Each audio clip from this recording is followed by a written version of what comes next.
Siyakhuleka ngiyacabanga abazalwane ngisamkhumbula ngisakhula uvalo abazalwane lokulindawo le ndawo abazalwane ayijwayeleki kufanele ezinye indawo ngisho ukuthi-ke ngisakhula ngangijwayele ukuma phambi kwabantu angidalekanga ngaba umuntu engamahloni abazalwane esikoleni nje bakushiwo i-speech ngangabi nankinga nje yokuza kule ndawo ephambili esikoleni kodwa abazalwane indawo enonkulunkulu kuyasho ukuthi ngumnikazi wayo emini ayithatheki ukujwayeleka abazalwane.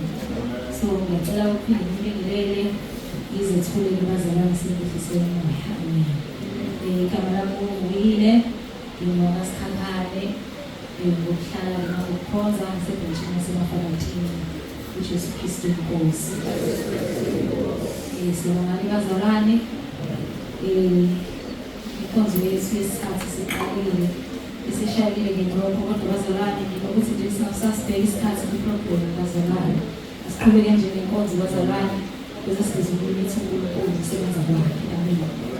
Ngizocela ukudedela ofakazi abahlanu, ngizocela ukuthi ngihlabelele bese ufakazi abahlanu kuyasondela bize ngaphambili ngizohlabelela basondele ngizohlala isibe khona ngeJesu.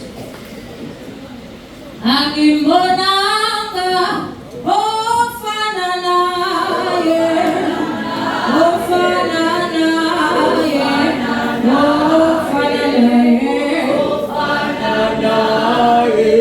Sengibongile bazalwane, sebebahlala uJesu Kristu Nkosi. Ngicela kubazalwane ukuthi ufakazi ngamunye ame nje lengime khona abheke la bamengale ayithi ingapha okay bengabona alright bazobheka nje lapha kakhulu ngokukhulu bathulula bese umuntu yazisho igama isibongo bese ezisho ukuthi uqhamuka kuphi angaweka 5 minutes. Jesu Kristu Nkosi.